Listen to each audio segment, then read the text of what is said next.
Yo tout le monde, bienvenue sur la chaîne de Les Wemax. Bon, alors je dois vous prévenir, je suis malade, donc si vous entendez un peu une voix un peu bizarre ou un nez un peu bouché, c'est normal. Mais ça sera comme ça, normalement je devais même pas faire la review. Mais quand même, on est sur un épisode 6 de Bleach, nouvelle saison quand même, qui met en feu. Hein. Ah oui, d'ailleurs c'est le titre de l'épisode, Fire. Un épisode qui a fait grand bruit, parce que clairement, j'ai mon frère qui m'a envoyé un message avant même l'épisode, il me fait putain dinguerie l'épisode, plusieurs messages ci et là, je me suis dit, je verrai bien, hein, parce que nous on a l'habitude d'être teasés en mode... personne qui m'envoie des messages. Moi je tiens à le dire, je tiens à le préciser, personne ne m'envoie de messages, donc si vous voulez m'envoyer des messages, bah n'hésitez pas. Ouais, je tiens à le dire. Écoute, je me suis dit on va découvrir, et on a découvert. Et effectivement, tu as raison, le feu était, je pense, l'élément principal de cet épisode, on peut le dire. En tout cas, l'épisode débute, parce qu'on y va direct dans cette review, avec Ishida qui bouquine et qui trouve des pages collées. Bon, je suis pas sûr que c'était le... Ouais, généralement, si tu trouves ça, c'est que c'est pas... C'est pas bon, moi... C'est pas bon signe, hein, normalement. Hein. Parce que bon, moi, les pages collées, j'ai vécu. Pourquoi ? J'ai eu une petite fille, je suis pas passé par le schéma traditionnel, voilà, on a dû passer par de la... comment on appelle ? C'était pas encore de la fécondation in vitro, mais c'était avant la FIV, bref, donc j'ai dû me retrouver dans une salle blanche à devoir faire des choses dans un pot. Un hôpital psychiatrique. C'est possible. Je vais pas vous faire un dessin, vous savez très bien, voilà. Pour ce faire, on m'a dit, bah voilà un bouquin. Moi je l'ai vécu l'expérience de voir un bouquin collé. Ah ouais. Donc...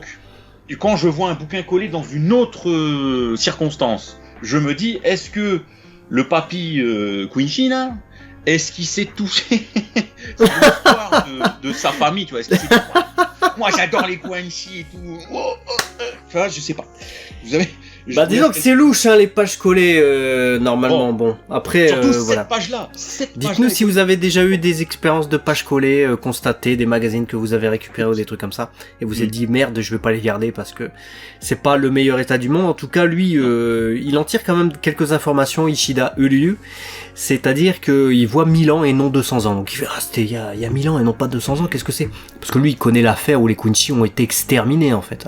Son grand-père lui avait raconté tout ça. Là, il comprend qu'il y a quand même eu une opposition il y a 1000 ans. Et que, apparemment, Yamamoto Genryusai, donc le leader des Shinigami, avait gagné. Mais que 200 ans après, il y a eu la fête au village, puisqu'il y a encore cette opposition qui perdurait entre les Quincy et les Shinigami. Et les Shinigami ont décidé d'éradiquer les Quincy, l'affaire que tout le monde connaît. Hein. Si vous avez vu Bleach, et on espère que oui, évidemment. Espérons. Voilà, on va pas refaire l'histoire, l'éternelle opposition entre les deux, puisque c'est le concept même de cet arc, et cet arc est quand même sur la fin de Bleach que sur le début. Donc voilà, je pense que normalement vous le savez. Mais effectivement, il y a des infos, il y a même une photo de Genryusai dans le donc ça a été noté noir sur blanc.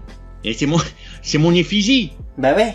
Avec d'ailleurs une très belle transition, puisque on a Ishida qui voit la testasse de Genryusai dans le bouquin, et dans la foulée, on voit Genryusai, papy vieillard dans le feu, qui fait opposition à Yuhabara.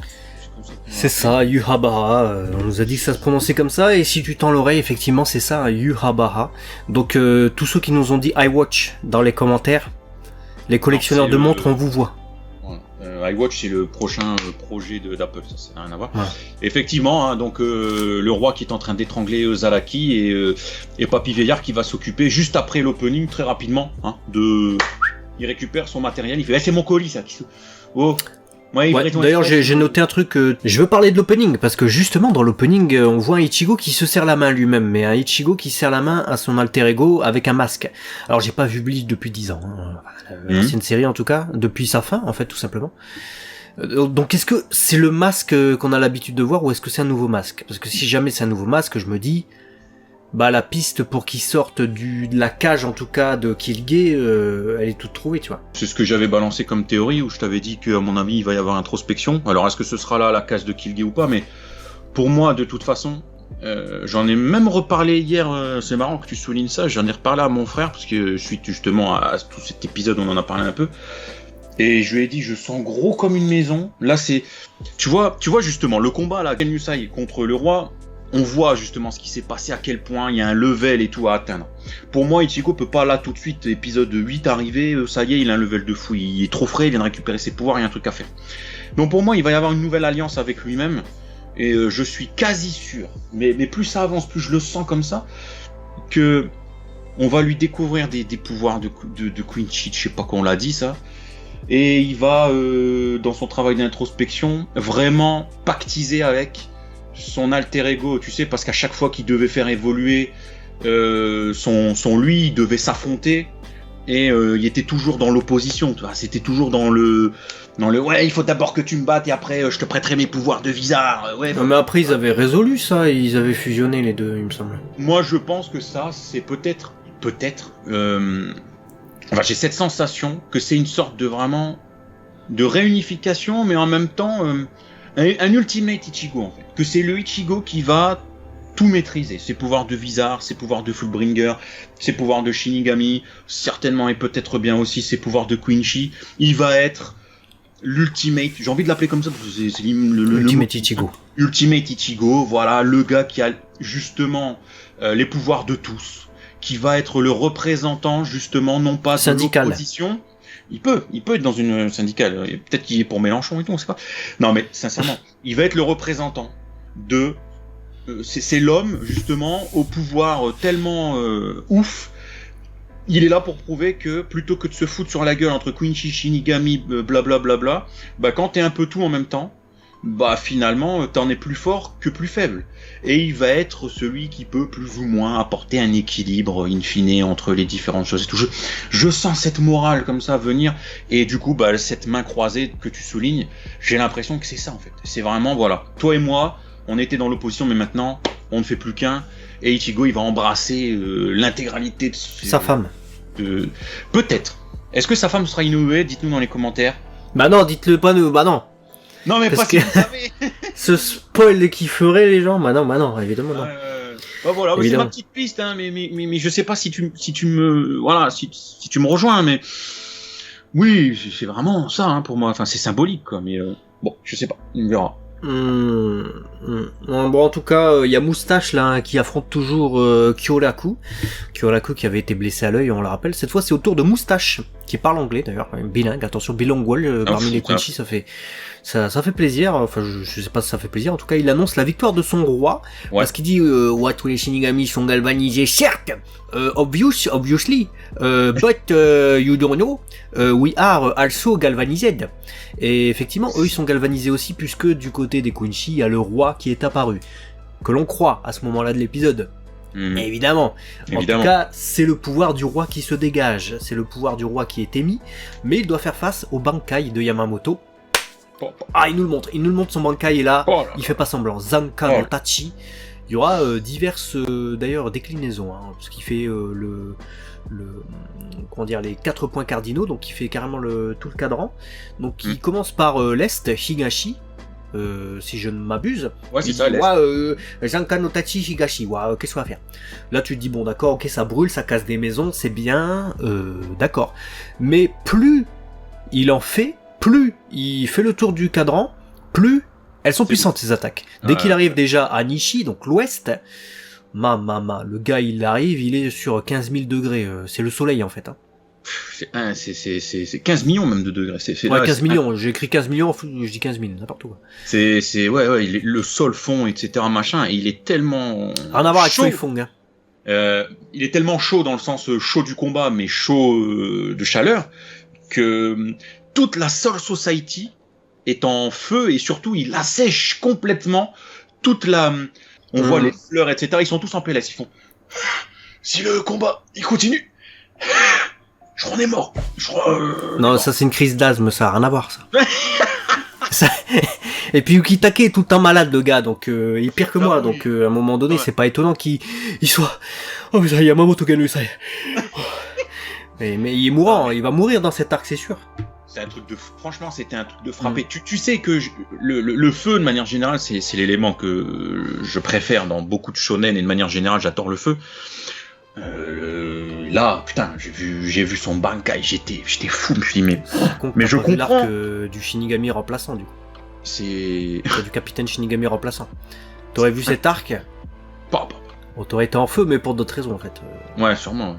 Sûrement. Non, mais vraiment, c'était incroyable. Toute cette démonstration au départ, etc. Et d'ailleurs, Yurabara, là, il se chie dessus quand même au début parce qu'il lui fait une démonstration de puissance. Et ce que j'ai adoré dans la réalisation, c'est qu'au fur et à mesure qu'il montre les choses, il y a des flashbacks et tu te dis, il est en train de le dégommer de la même manière qu'il l'a dégommé. Tu sais, on voit des plans, il fait ah putain, je l'ai déjà vu ce plan-là quand il faisait ça. Ah bah j'ai déjà vu quand il faisait son truc là. Et ça c'était vraiment, c'était dès le début de l'épisode. Hein, on voyait, ouah je suis jeune, ouah je suis vieux. Ouais, d'ailleurs dans la note d'Atsushi, on a quelque chose qui nous éclaire un peu plus sur ce que le manga rendait hein, de prime abord, puisqu'on a ce passage de Yamamoto jeune, Yamamoto vieux, etc.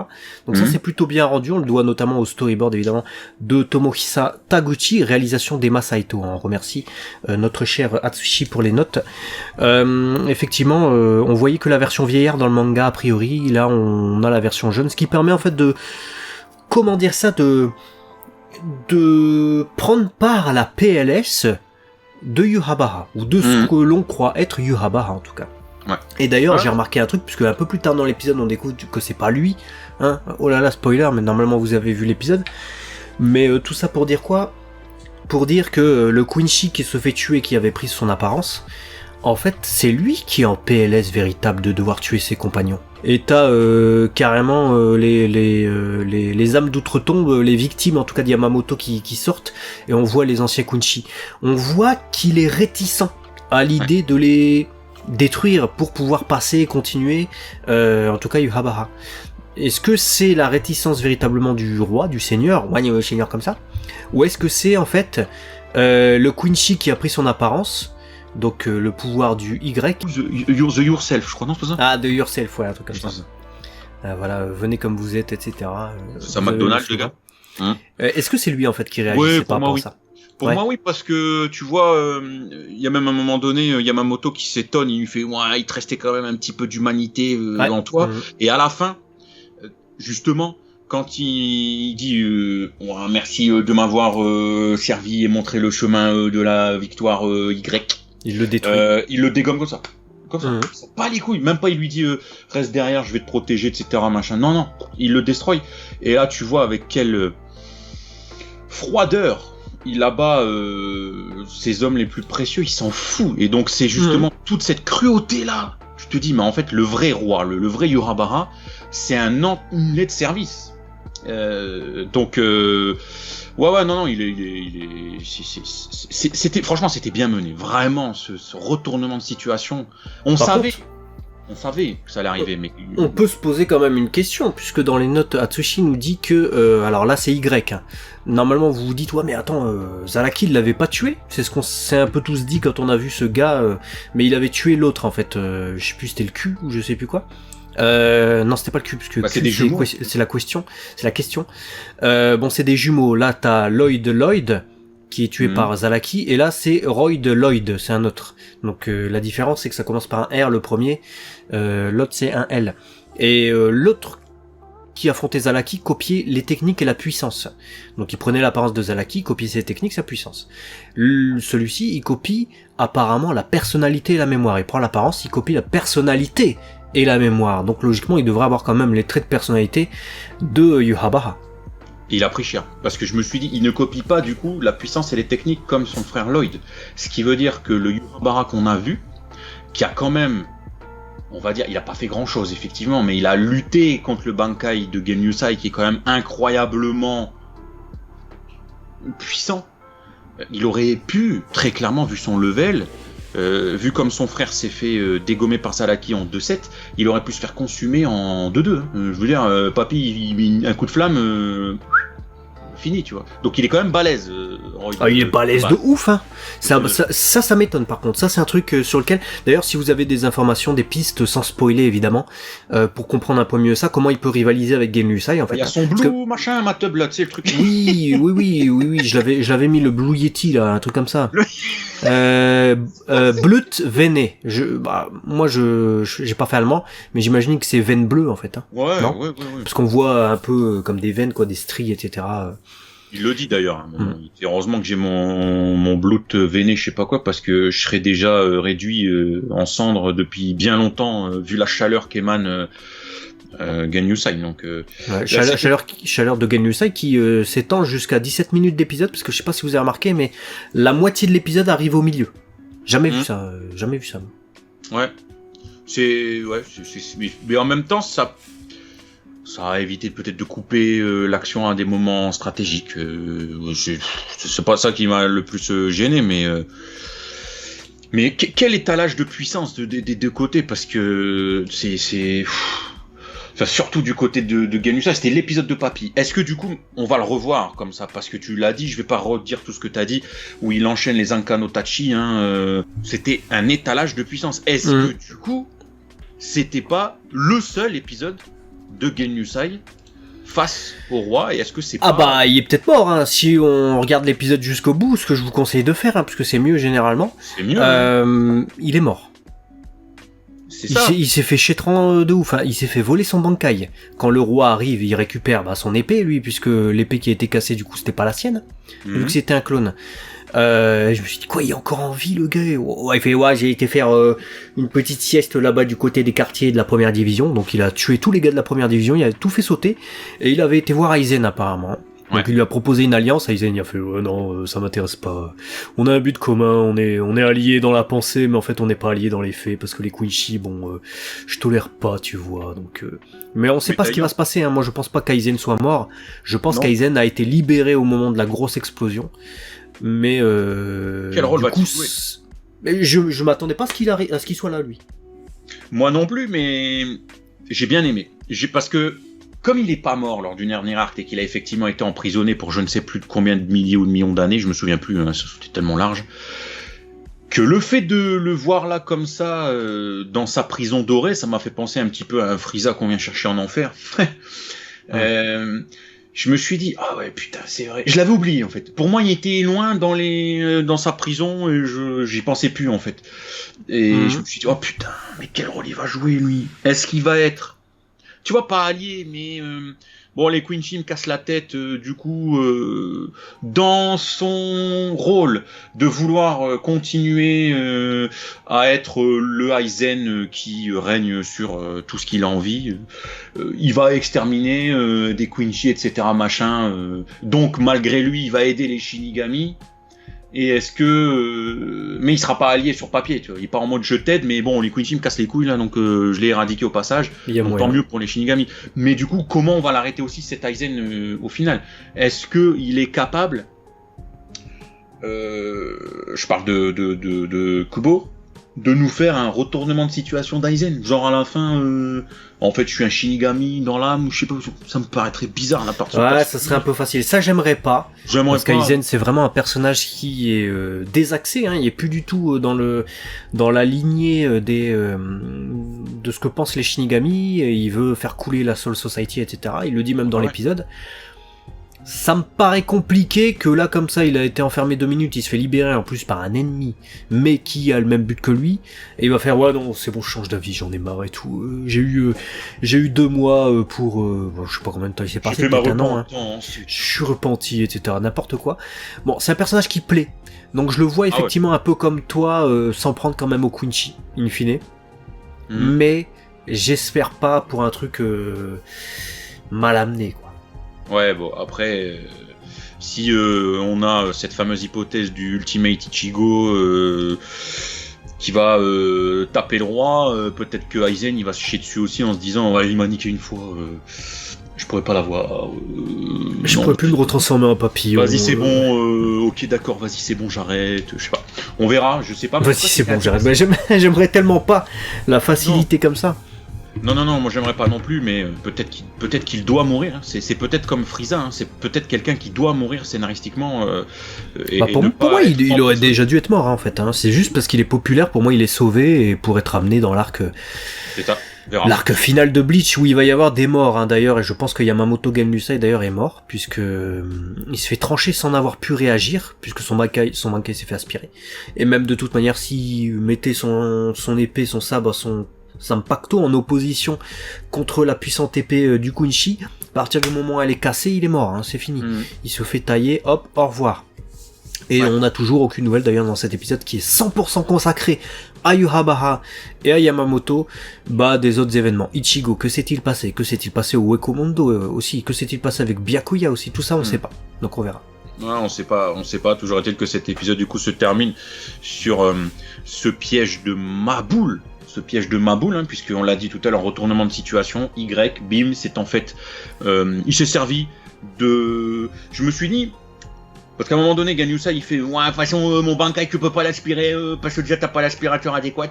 Et puis, comme il est infini dans ses possibilités, tu peux pas le connaître. Donc, tu peux pas l'aspirer. » Et je pense que... Ouais, la précision de ce que j'ai cru comprendre par rapport à ça, c'est que...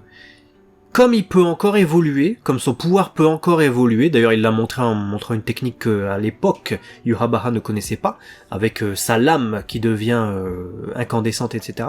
Incroyable. Si tu ne sais pas, parce que apparemment l'absorption de ce qu'il dit, elle marche seulement si tu connais l'état et le pouvoir du Bankai. Et si tu ne sais pas à quel niveau il est, son pouvoir, ça ne peut pas marcher, sauf que là... Vu que le roi, il a tout observé, il vient d'arriver, etc., il a vu sa copie faire le taf, il sait quel niveau exactement a le Bankai de Yamamoto, et il connaît toutes les informations, il a pu l'absorber. Donc là, c'était grosse stratégie, et Yamamoto s'est fait rouler. Je pense que c'était la seule façon de l'avoir. Ah ouais, sinon, Yurabara, il se serait fait ken. Bon, après, il a eu quand même plusieurs années devant lui pour y réfléchir, Yurabara. Donc, je pense qu'effectivement, s'il a mis au point cette stratégie, il s'est dit, bon, comment je fais pour aspirer celui Yamamoto? Parce que, vu comment il m'a rétamé à l'époque, je connais pas son truc. Si je dois le connaître, comment je vais faire? Je vais prendre, tu vas me copier, tu vas combattre pour moi. Comme ça, je vais observer, je vais tout savoir. Et comme ça, j'aurai la connaissance. Et puis, Yamamoto, tac. Et c'est ce qui Mais il a confiance en ses hommes, mine de rien. Parce que le gars, il prend, on nous dit, il prend pas ses pouvoirs, mais quand même, il était redoutable, donc, Ouais. Surtout que le vrai là, t'as vu quand le vrai Yurabara à la fin arrive et qu'il nous sort cette nouvelle épée Quincy là, j'ai trouvé ça très très beau parce qu'on passe du rouge, de cette animation très rougeâtre, très orangé, jaune, parce que c'est le feu, hein, où justement il y avait cette dominante de couleurs qui était et d'ailleurs cet épisode, j'ai trouvé, était axé sur des couleurs propres à chaque chose. Le feu, tac, c'était orange partout, toutes les teintes étaient comme ça. On passe aux enfers, les morts et tout, c'était rouge, violet, tu vois, c'était vraiment le truc sombre, hein, c'est des connotations très très fortes, très négatives. Lui à la fin, tout devient bleu, tous les reflets deviennent bleus, tous les trucs qui sont... voilà, tu sens que ça se renverse. Voilà, la couleur s'est renversée, l'ambiance s'est renversée, on redomine le game pour les Quincy. Et tout le passage avec Aizen, ils auraient pu mettre n'importe quelle lumière, on s'en fout, je veux dire, ça aurait pu être jaune, rose, bleu, vert. Ils ont mis violet. Et le violet, c'est quand même pas la couleur la plus, comment dirais-je, positive. Non, au Japon, le violet est associé au mal, au maléfice. Et j'ai vu ça, j'ai fait, ah ouais, d'accord, là on est dans l'ambiance du mal, les deux là, comme ça, etc. Et j'ai trouvé ça, moi en tout cas, j'aime beaucoup, moi je suis très sensible à ça. Et cette nouvelle épée Quincy, tu te dis, ah ouais, d'accord, le gars il s'est pris pour Dai no Teibogen. Il s'est cru dans Dragon Quest en fait, le gars, c'est ça? C'est ça. En tout cas, ça a servi, hein, parce que Papy Vieillard, à la fin, j'ai l'impression qu'il est parti dans l'arrière-boutique d'Henri Boucher. Dans les tréfonds, dites-nous en tout cas ce que vous avez pensé de cet épisode. Je pense qu'on en a fait plus que le tour, on est même revenu sur des passages plusieurs fois. Sachez que ça adapte les chapitres 506 à 510, donc si vous voulez retrouver un peu l'adaptation du manga, n'hésitez pas. Vous verrez pas par contre la scène d'Ishida avec les pages collées, puisque apparemment c'est un rajout de l'animé. On remercie évidemment Atsushi pour les notes, et on vous remercie vous d'avoir partagé cette vidéo, mais oui, on vous fait confiance sur ça. Ben oui. Voilà, on fait plein de vidéos et on s'abonne, les amis. On s'abonne et on essaie d'atteindre l'objectif des 40 000 abonnés. À très vite. 40 000, jamais. Ciao, ciao.